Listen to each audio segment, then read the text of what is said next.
Inclusive, tem até um jogador, Fred, eu também gostaria que você falasse, mencionasse ele, eu acho que tinha um grande potencial e o torcedor, a imprensa, depositava muito nesse jogador e acabou que talvez o processo, no meio do processo dessa transição sub-20 profissional... Popó? Eu posso falar antes do Fred falar? Pode. Eu vou falar minha opinião falar. aqui. Você gostava muito do Popó? Não, ao contrário.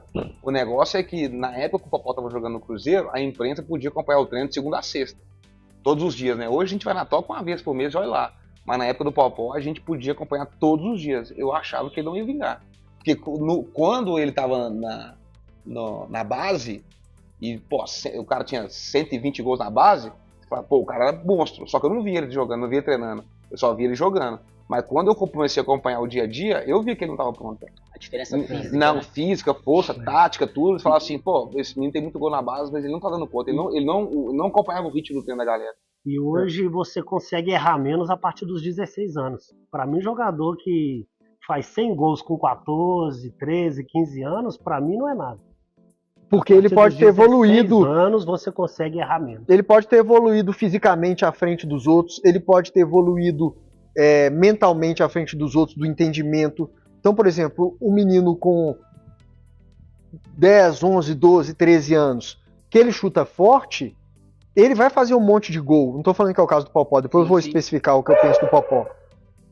E aí ele está fazendo gol, ele está sobrando, só que a margem de evolução dele tá parada. É porque ele já está maturado. Ele já está maturado. Aí ele vai evoluir um pouquinho ali até os 14, 15 anos.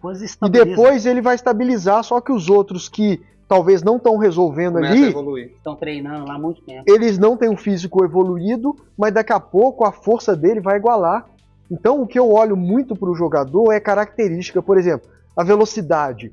Ninguém vai perder velocidade, porque a velocidade é característica física. Técnica. A técnica, se o menino tem técnica, ele só tende a evoluir.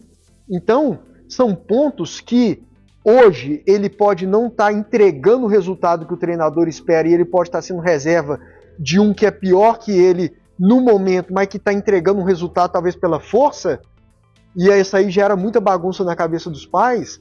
Só que esse aqui, eu aposto mais do que esse aqui do momento, porque eu tô vendo é a projeção dele.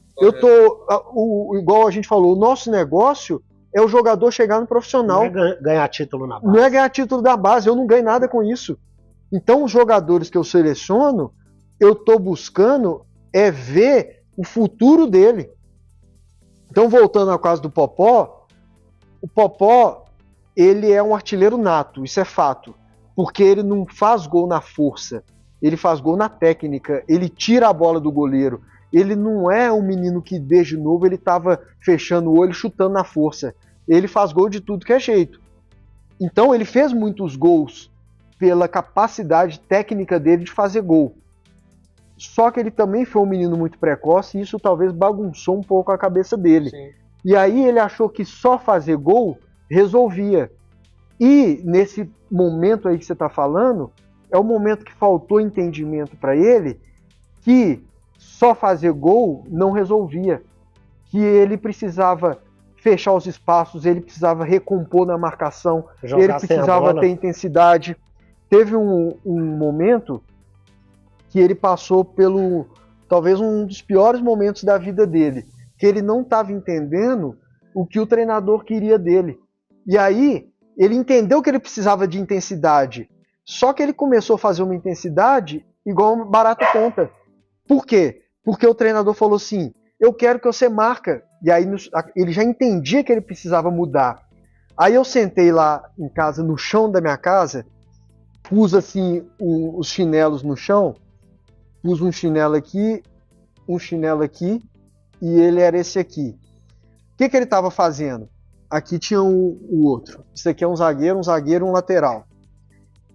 A bola ia aqui, ele corria aqui, a bola ia aqui, ele corria aqui, a bola ia aqui, ele corria aqui. E aí ele estava se matando e sem efetividade. Sim. Aí, olha pra você ver. GPS alto, mas correndo errado. Correndo errado. Aí, gastando combustível. Olha pra você ver, ele já no profissional do Cruzeiro, e eu tive que sentar e mostrar pra ele que não era isso que ia dar o resultado que ele precisava. Aí é entendimento. Aí era entendimento. Aí eu falei com ele, você vai fechando os espaços assim, com chinelo no chão? Com chinelo no chão. Raiz, galera. Raiz, hein? E eu sentado no chão com ele. Aí eu fui mostrando para ele, falei assim, ó, você vai fechando os espaços e aí, a hora que você vê que veio para cá no lateral, ó, tocou para um zagueiro, tocou para o outro, você fechou o espaço.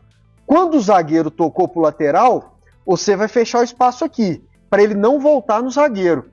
Quando você viu que você fechou esse espaço, você vai pro tudo ou nada no lateral. Por quê? Ou você vai roubar a bola, ou você vai fazer falta, ou ele vai ter que se livrar da bola. Só que quando ele se livrar, outro já tá marcando o companheiro dele. Aí você foi efetivo. Entendeu? E muitas vezes não precisa nem ele recuperar a bola, ele forçou o erro do adversário. Aí eu mostrei isso pra ele, e aí ele foi entender isso. Já. Por quê? Porque Ele tá onde agora? ele tá no interior de São Paulo. Aí, A gente é campeão agora. Aí, por quê? Porque na base, como ele fazia muito gol, ele, para os treinadores, estava o suficiente. E aí ele não teve esse trabalho e esse entendimento.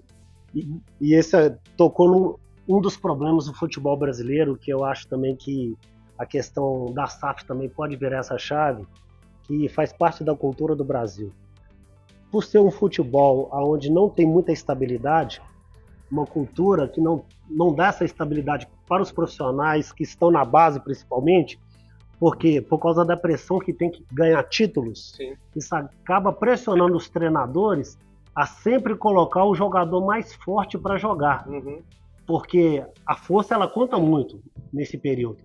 Então faz com que eles privilegiem o jogador mais forte, não o jogador com maior qualidade técnica. Por quê? Por medo de não conquistar os títulos e perder o lugar deles. E se esse que depois vai um ser... desequilíbrio muito grande. Esse depois que vai ser vendido lá, ele não vai ter mérito naquilo. Então o treinador, muitas vezes, ele pensa em sustentar o emprego dele hoje. Isso aí conflita muito, mas assim, a expectativa que a gente tem, que a gente vê já em Portugal, que os clubes eram empresa, tendo dono, ele vai precisar desse resultado da base. Ele não vai precisar, claro, até para formar o jogador, ele tem que ganhar para ele acostumar a ganhar. Mas não pode formar o jogador chegar no sub-15 e depois ele ter que captar um elenco todo, porque agora que a força igualou, o jogador não serve mais e ele vai dispensar. E aí os treinadores que passaram por esse processo, eles estão lá ganhando título, mas não estão entregando o jogador para a próxima fase. Vamos pegar um exemplo do Cruzeiro. O que o Pedrinho, talvez, na minha opinião, teria que fazer é chegar, reunir o pessoal da base e falar assim, ó, eu não quero resultado na base, eu quero revelar jogador. É chegar e dar essa estabilidade, essa tranquilidade para os treinadores. Assim, ó, eu não vou cobrar você ganhar título, mas eu vou cobrar você respeitar os processos e lapidar os jogadores para eles chegarem no profissional e daí para frente. São Paulo com sub-17, não, jogou com sub-20. Mas isso é meio, hoje no Brasil é normal. É comum. É comum. Então, mas eu estou falando aqui a questão da estabilidade. É o treinador que está lá embaixo, ele ter certeza absoluta que ele vai ser mantido no cargo, não por ganhar títulos, mas por respeitar os processos e lapidar a joia para quando chegar no profissional, ele chegar lapidado para poder daí ir pro mundo. Ou seja, deveria fazer um balanço, né? Sim. E pegar, esse ano, quantos jogadores você passou para a categoria seguinte e vamos ver que a qualidade do atleta que você entregou. O que você tá me entregando? E não cobrar quantos títulos que você me deu na temporada. Você passou 3, porque se for passando 3... Às vezes ganha 2, 3 títulos, não revela ninguém. E a questão da base... O Dilson deu tempo aqui. A questão da base, ela é perigosa, porque o resultado da base, ele é longo prazo. Por exemplo, o resultado do profissional foi lá, contratou, se contratou certo, vai dar resultado imediato, se contratou errado, vai dar resultado imediato. Na base, não. Na base está acontecendo um monte de coisa aí que a gente só vai ver se tá dando resultado daqui uns anos. Uns 5 anos para a gente ver.